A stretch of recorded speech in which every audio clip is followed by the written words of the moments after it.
Perayaan HUT Dekranas ke-46 di Makassar mencatatkan transaksi langsung di area pameran yang mencapai 4 miliar rupiah. Acara yang memberi dampak positif bagi sektor UMKM lokal ini ditutup secara resmi oleh Menteri Dalam Negeri Tito Karnavian.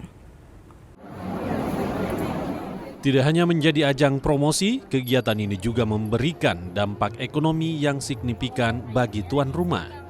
Acara ini menghadirkan ribuan peserta dari berbagai daerah di Indonesia dan menampilkan 200 stand dengan nilai transaksi di area pameran mencapai 4 miliar rupiah. Beragam produk unggulan Kria dan Wastra Nusantara dipamerkan hingga produk berbasis kearifan lokal yang mengedepankan nilai budaya dan inovasi. Potensi kerajinan Indonesia yang harus kita jaga dan kita kembangkan. Dalam himne tadi saya lihat agar bisa menembus dunia. Nah ini PR kita, pekerjaan rumah kita. Kita belum masuk dalam 10 besar dunia produsen kerajinan.